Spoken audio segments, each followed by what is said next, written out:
You are listening to Rouge Radio, a proud member of the Canadian Football Podcast Network. It's time to get the point as Rouge Radio is ready to kick off.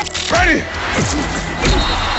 The best football talk with the best in the business. So what is the cost? You have 2 first-round picks this year because the Argos are dumb enough to trade for Drew Willie. A few rookies. We go directly to the on-field product. We welcome to the show the 20th overall pick in this past Sunday's CFL draft, DeAndre Wright of the Alouettes. DeAndre, welcome to the show. Thank you, guys. Thank you for having me. And the occasional Hall of Famer. Please welcome Doug Brown, who is one of the members of the current class of 2016 in the CFL Hall of Fame. Doug, thanks for joining us today. Oh, thank you guys for the kind words and for having me on the program. Rouge Radio is on the air. Here's your hosts, Robert Dalton and Tony Allen.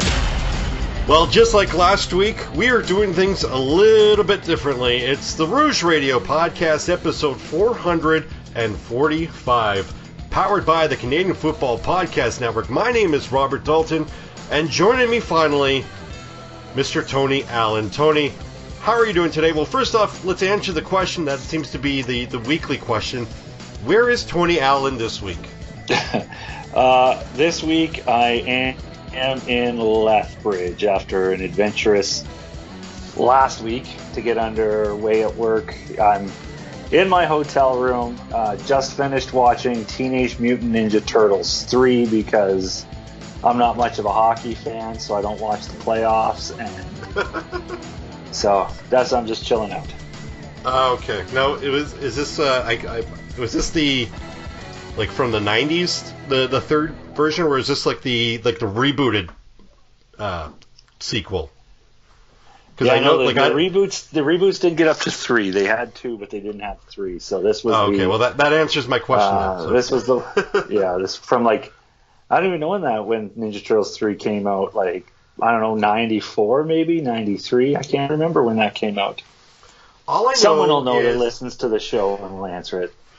All I know is that the second one must have came out in like 1990 because I think that's when like Vanilla Ice came on, and I think and so it just seems like they would actually have Vanilla Ice during his peak fandom or his peak famous or fame, and I doubt that they would be anywhere after 1991. But yeah, I'm sure we could Google stuff like this while we're recording, but we're too lazy. I'm not that interested in being right, so at least not about that stuff. But you know that someone's going to, you're right, someone's going to listen to it. We could say the most insane prediction about the CFL, no one would give a crap. But someone, God forbid, we start giving our predictions or our opinion about like pop culture, man, we get like emails galore telling us about how stupid we are about that. It's no kidding. Yeah, exactly. We're continuing our 9 teams in 9 weeks, and last week we completed the Calgary Stampeders. This week it's the Toronto Argonauts. Tony, I realized you never sent me your predictions. You were on the show last week. You want to dive in on a quick Stampeder preview? We delayed last week's show by a day, and then I came into work that day, and as soon as I got to work, they're like, guess what, Tony, you're going to Red Deer to pick up some supplies for our site south of Lethbridge. Oh, and by the way, on your way back from Red Deer, you're going to go to Calgary and pick up something. So I put on the kilometers, a lot of them last Monday, but so I am unfortunate. I missed the Stampeder preview show because I enjoy that one. So quickly, I had a rough year again. I had a rough opening too. I have my notes in front of me. I have them winning the first game of the season against the Alouettes, and then I have them losing 4 in a row, 1-4 to start the season, and an overall total though of 11-8. So they do bounce back, and I don't know. I don't have my full standing sheet. I went home last weekend, I unpacked it from my suitcase, and then forgot it there. So I don't really know where that puts them in the West, but that's my prediction for a rebuilding Stampeders team. I have them finishing 9-9. And by the way, they're above 500, your prediction, but that you consider that a rebuilding? Like, usually a rebuilding is like something like, you're sub 500, but you're competitive. But you you used the term rebuilding, but you have them finishing over 500. We'll call them a retooling Stampeders. Okay, retooling. We'll call them a retooling Stampeders. All right. I have the Stampeders finishing 9-9, and I think that's respectable. And when I make these predictions, these aren't like there's no exact science. I just go through a game by game prediction, just like you have, and counting them up, and then that's what it is. But some of these predictions, when I go through it, it's like almost like a bare minimum, right? So I put my Stampeder fan hat on, and I'll be like, okay, I think they could I know that they'll win this game, and I think they'll win this one, but they might lose. So 9-9, it's not an exact science, but at the same time, it's like at least 9-9, right? So I don't think they're finished below 500, but 9-9 seems to be like a stepping point for them. Should they want to make a play for tops in the West, which, you know, at 9-9, it's doable. It's doable. Last week we did a show without one of the co-hosts. This week we are doing one without a guest because you can blame this on me. This is all on me. I got over COVID. My whole family tested positive for COVID last week. We had already. I don't know if you heard the show last week, but you could definitely tell my raspy voice was due to days and days and days of coughing. Like, it was just unbelievable. Like, it's a different breed of this quote. I'm using air quotes. This cold. Because it felt like a cold, but it's a different breed. It's different. You could tell it's something different. But tested negative yesterday. We're recording this on Sunday, and the first thing I did when I tested negative is I went to training camp in Winnipeg at IGF, and I tell you, if opening day is like Christmas, going to training camp is like a different type of Christmas, especially when you are testing negative for something that you did that just did not allow you to leave the house. Mm-hmm. You are on the road, so I'm assuming, this is a big assumption here, that you did not attend Stampeder training camp. No, that is a fair assumption. I did not attend the training camp. Or did you attend training camp and your bosses listened to the show and they don't? No, I couldn't sneak away for that at all. But it definitely would have been nice. So yeah, but I don't know if did the lockout, did our horrible work stoppage of 2022 resolve itself before you recorded last show? I don't know if that's on our agenda today, but no, not really, because I remember that we were talking about it. There were talks of the CBA kind of being, closing out. Like, we knew that it wasn't, but nothing was official until a few days after. Yeah. Ryan and Plus, like we said, anyways, when we actually talked about it, you asked me the last time, do I think, like, there's not going to be a work stoppage. There's never a work stoppage.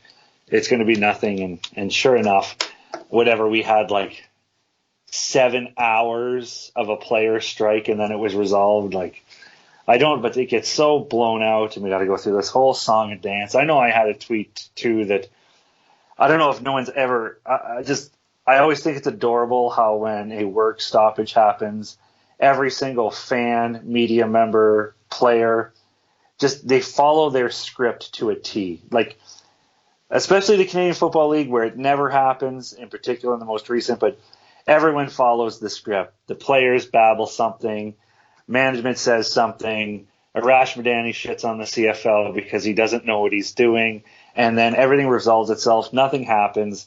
Fans take sides for no reason whatsoever because a strike's never going to happen.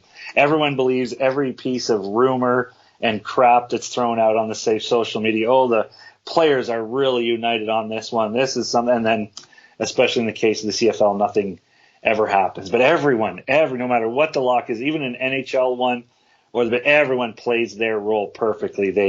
They act like it's the first lockout / strike they've ever experienced in their life in pro sports. And, I believe the players are like this. And the owners are doing this. And, this talk, we got to take this serious this time. This has a different feel to it. I loved that one when it came out about the CFL. This one, it just feels different. No, it doesn't. Shut up. It doesn't feel different. Nothing is different. Everything they're saying is the same thing. I don't know, Tony. This one feels different. Well, then you've got COVID too, because it's not different at all. Like, maybe you just have COVID, like Dalts said. It feels different because nothing about this felt different. It was never going to be a sustained lockout. Nothing was ever going to happen. Yeah, and the last time you and I talked about it, we said flat out that it was going to be the worst case scenario. Preseason games will be lost. There was no way that both the CFL and the CFLPA were going to allow regular season games to be lost. There was just no way. No. So the worst case scenario is preseason would be done. And which the players don't want anyways. I'm sorry, they don't. Yeah. Yeah, I mean, regardless. Is tomorrow's game canceled? Is tomorrow's game canceled? It is not. They actually they rescheduled it. It was the only game that they actually that was in danger of being canceled, and because it was ratified, the CBA was put together and agreed upon like 4 days ago. Yeah, they were like, okay, is there enough time to still have this game? And they're like, no, it's not, but we can reschedule it because there's enough notice. And so that game was rescheduled for the 31st of May, which puts the Bombers out of line too, because the Bombers, their next preseason game would have went from Monday to Friday. Now they go from Friday to Tuesday. So, I mean, I don't know what the preseason schedule is for other teams, but that seems kind of insane almost. But and honestly, even if you scrap that preseason game, do you think the Bombers three-peat is in jeopardy because they missed week 1 preseason where they were going to play Billy Nobody and no one substantial was going to hit the field anyways? By the way, I'm going to have to make sure that we get Billy Nobody on the show. Yeah, exactly. Newly acquired Billy Nobody. William Nobody III. Yeah, William Nobody III. Okay. From North Rotten Crotch, Saskatchewan. William Nobody III from North Rotten Crotch, Saskatchewan. It goes to the... I can't be any more witty now for that. Okay.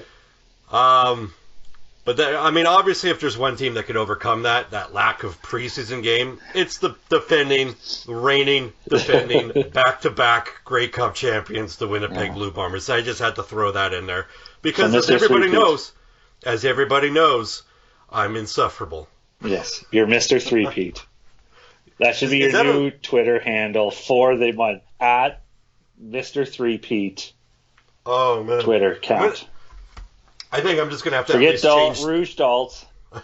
Okay, I'm going to have to change the name. I'll keep the Twitter handle, but you know how you could change the name? Yeah. Instead of Robert Dalton, it's Mr. Three-Peat. Mr. Insufferable Three-Peat. That's it. There you go. Okay, so we went through the Calgary stuff. We don't need to talk about the CBA anymore. Let's get to the Toronto Argonauts. By the way, if you're new to Twitter, or if you've joined Twitter, if you went on Twitter, I got railed. I just got taken over through the coals on Twitter because I sent a tweet saying, giving my honest prediction of the Toronto Argonauts, and the description went from clueless to obnoxious to flat out stupid, and I don't know if this is not the reason why we didn't have someone. It's legit me forgetting to set something up for this week's podcast. This has nothing to do with me afraid of Argonaut fans.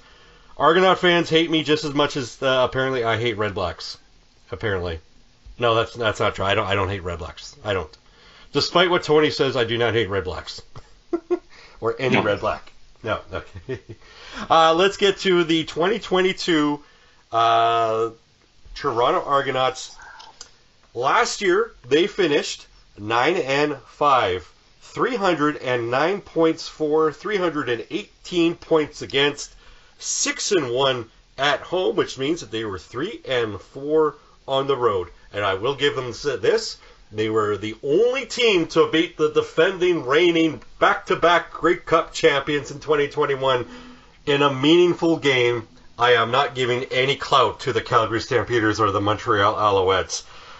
Gone in Toronto, Cameron Judge, Levi Noel, and, well, I'm pretty sure there's a few. In is Jagari Davis, Brandon Banks, and Andrew Harris. The Toronto Argonauts did not seem to go headfirst into free agency like they had in the last couple of years. Let's see if this pays off. Tony, what do you think about the Toronto Argonauts in 2022? Oh, you know what? I felt like it would be similar to last year, where it was hard. The Toronto Argonauts were almost likable. Is that what I'm trying to say? They were almost fun, or maybe they were bad and their success was irritating because they shouldn't have been as successful as they were. Like, they came out and beat up on Western teams, and they just almost ran away with the East. I thought they were going to run away with the East at one point. Like, I never knew how to describe them. I described almost Homer McLeod Thompson, and we were all the Frank Grimes. If you are a Simpsons fan, we are heavy Simpsons reference on this show. So if you are going to listen, it helps to be up on at least your 90s Simpsons. I don't know if we do too much anything after 1997, but if you know the Homer, Frank Grimes, and that's what it felt like, is that the Toronto Argonauts were very much the Homer Simpson to our Frank Grimes, because it was, these guys shouldn't be good. Bethel McLeod Thompson, explain him to me. He's my new Matt Nichols. How does this guy win football games? He was the bumblebee paradox, where a bumblebee should not be able to fly because of his body mass compared to the size of his wings. And Homer McLeod Thompson is the same way. His history and skill should not result in wins for the Toronto Argonauts, and they do. Now, when I had done my schedule, I did not really have a serious look at the Toronto Argonauts and what they had built in the offseason. But when I look at it now, at the end, right off the top, I put the Argonauts at 6-12. I thought, there's no way Homer McLeod Thompson is going to do it again. There's no possible way. Even all my Simpson jokes aside and Homer jokes, they can't do it. But then when I do look through the list, and I don't know if there's any world beaters here, but I do look at some of the pieces they've added, and maybe a lot of these are pieces from last year that are still there, and I feel there's still some tread on the tires. I haven't altered anybody else's standings or records. Sorry, not standings. Anyone else's records. And maybe my predictions were a little knee-jerk when I put them head-to-head. I'm going to stand on my 6-2 or 6-12. I'm not happy with it. I actually think it could probably be better, and I'm interested to see where this Argonauts team can go, especially now that they have a Pipkin behind Homer McLeod Thompson in case something does happen. And Homer always lands on his feet anyways. At least he has for the last 30 years, and this Homer will as well. I want them to be better than 6-12. I think they might be, but I will lock in my 6-12 just because it's hard to ignore an Andrew Harris on the team. And whatever age things you want to throw at me, injury-prone things you want to throw at me, offensive line thing, it's hard not to take a team with Andrew Harris seriously. It's hard not to respect that team a little bit. We'll see what happens, but I am locked at 6-12 on what could be an experimental but maybe more upside Toronto Argonauts team. Yeah, and I the Toronto Argonauts weren't good on the ground last year. They were very good protecting their quarterback. Their quarterback just made some kind of insane decisions at the worst times sometimes. So when they released Jamal Campbell, now he's with Saskatchewan, you didn't really have the best run game with your offensive line. And now your depth seems to be low-key on the O-line now. Then you add Andrew Harris, who, for probably the first time in his career, had a season-affecting injury. It didn't affect, when he came back, he was almost dominant in the Western Final and was kind of low-key in the Grey Cup. But, I mean, he was okay. But when you add that, and he'll be 35. I think he is 35. So he'll be 35 by the time the season kicks off. Add that with the lack of it's a different game when you go from I don't think I'm telling tall tales out of school right now when I say that the Winnipeg Blue Bombers offensive line is the best in the CFL right now. It is the best. You could have maybe the Stampeders being close, the Tiger Cats being close. It's not like a huge gap between number 1 and 2, but the gap between what you had in Winnipeg and what you're going to get in Toronto is huge. And now you're going to throw in an aging running back who could probably win a game by himself. That's possible. I'm not throwing it out of the question. But when you have that kind of scenario, it does not work well. What made Andrew Harris work well is the offensive line in the system in Winnipeg that it had. It is going to be completely different. And I like the fact that Toronto didn't go in free agent heavy like they did in the last couple of years. What I don't like is it was like 2002 and 2003 all over again. The Toronto Argonauts went heavy in the free agents, and they just went for name players. It wasn't they didn't go for guys that they needed. They just went for guys, hey, there's a name value, let's sell some seats. And then boom, they're just going to hope for a couple wins, and they ended up being terrible. I think they ended up winning the winning, or at least finishing second in those years. But I think it's just the East was just horrible at that point. But I'm getting off topic of just being nostalgic about the early 2000s. But when I look at the Toronto Argonauts, yeah, they added Jagarrett Davis. Jagarrett Davis is a beast. But is Jagarrett Davis a single player that could turn things around for a team that needs it? I don't even know if they need Jagarrett Davis. They have a good defensive line. They have a good front seven. And their secondary is okay. That's not the problem. Their problem is going to be on offense, because I don't believe McLeod Bethel-Thompson is that guy, because when he started, he was in his 30s. I don't, adding him behind that offensive line with Andrew Harris not being able to carry the team in Toronto like he did in Winnipeg, I just don't think the elements are there for success. And, I said the same thing for Ottawa fans, temper your expectations. But with Toronto, I just don't have expectations. I am legitimately thinking they're going to finish below 500.